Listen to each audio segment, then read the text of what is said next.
मन है एक माया, आज इधर तो कल उधर। मन सर्वदा विचलित है। मन सब कुछ कर सकता है। मन अच्छे काम कर सकता है, बुरे काम भी कर सकता है। हम लोगों को सोचना है कि ये मन किस प्रकार है, विचलित विचलित मन या स्थिर मन। मन सर्वदा भौतिक जीवन को आकर्षित करता है। इस भौतिक सुख के लिए झूठ बोल सकता है, छल कपट भी कर सकता है। आवश्यक होने पर अन्य को मतलब दूसरों को मार भी सकता है। इस मन के ऊपर सब कुछ निर्भर करता है। मन ही है एक शरीर का मालिक। वो जो चाहता है वही करता है। यदि इस शरीर का मालिक विचलित होगा तो इसके अंदर जो आत्मा है, इसी आत्मा को स्थिति को क्या होगा एवं इस शरीर की स्थिति क्या होगी। इसलिए ये मन को नियंत्रित नियंत्रित करने से सभी समस्या का समाधान हो जाएगा। ध्यान एक मार्ग है जो मन को नियंत्रित कर सकता है। मन हमेशा घूम या भ्रमण कर रहा है। कभी कभी ये मन अशांति के कारण अपना ही मतलब खुद का घर भी तोड़ सकता है और कभी कभी घर भी जोड़ता है। मन में हिंसा, छल कपट ये सब कुछ रहता है। ऐसा भी मन है, ऐसा भी मन होता है। कुछ लोग अपनी ही खुशी को दबाकर दूसरे की खुशी देखना चाहते हैं एवं दूसरों को खुशी देख के वो खुद ही खुशी हो जाते हैं। इसी मन बहुत कुछ त्याग करता है। अपनी परिवार के लिए, समाज के लिए आदि खुद को भूखा रख के दूसरों को खिलाते हैं। खुद नया वस्त्र ना पहन के अन्य को पहनाते हैं। इसी प्रकार मन केवल आध्यात्मिक मनुष्य के पास में ही होता है। इसी प्रकार से वो लोग बहुत आगे जाते हैं। वो लोग ही भगवान का अस्तित्व को समझते हैं। मन, आत्मा और शरीर मिलने से ही ईश्वर मिलते हैं। संसार में ये मन सब कुछ होता है। ये मन बहुत कुछ इच्छाएं को त्याग करके दूसरों को खुशी देता है। इसी मन का मनुष्य सर्वदा परमात्मा का पास होके रहता है, अर्थात परमात्मा सर्वदा उनके अंदर विराजमान होते हैं। अपनी अहंकार, दूसरों को अपमान करना और दूसरों को हानि पहुंचाना, दूसरों को अपमान करना, दूसरों को नुकसान करना, वो केवल मन का ही करता है, मन करता है। इसलिए ये अन्याय और अत्याचार तुम सभी का इसी मन के जीत के लिए सब भूल करते हैं।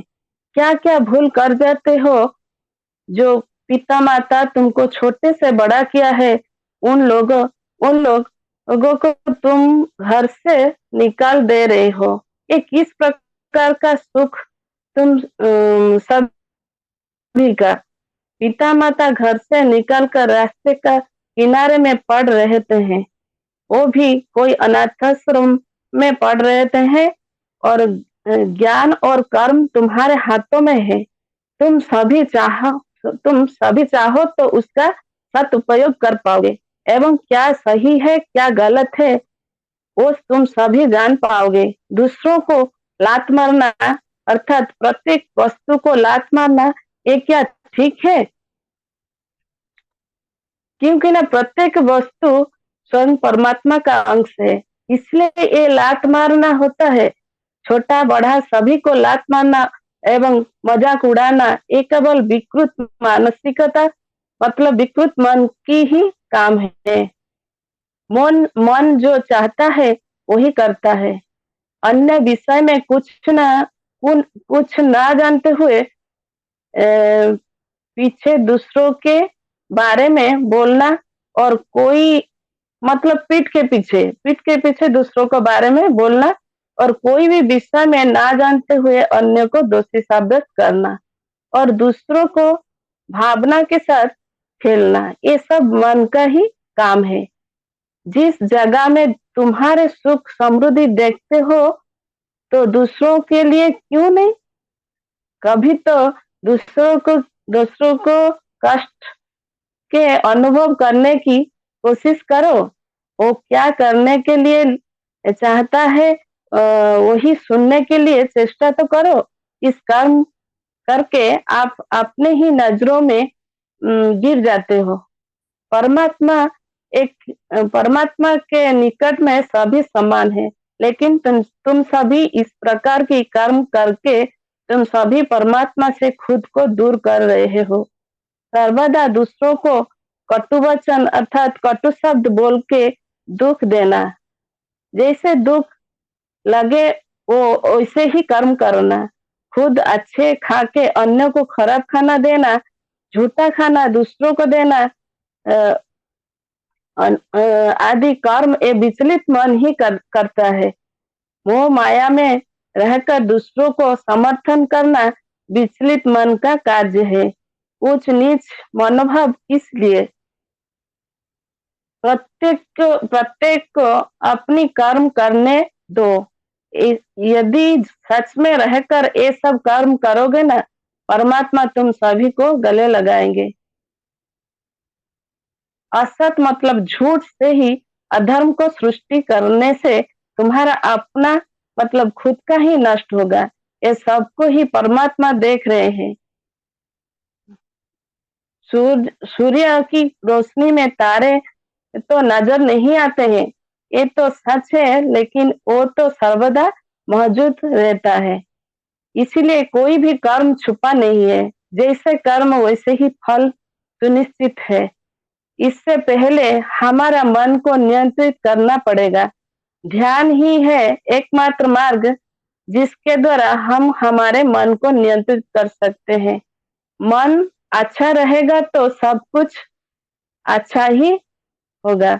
इसीलिए हम सभी को मन को विचलित ना करके सच्चा कर्म करने से हम सभी को परमानंद स्थिति की प्राप्ति होगा और जितना दिन ये शरीर रहेगा सब चित आनंद में रहेंगे। ये है मन का खेल। धन्यवाद सर।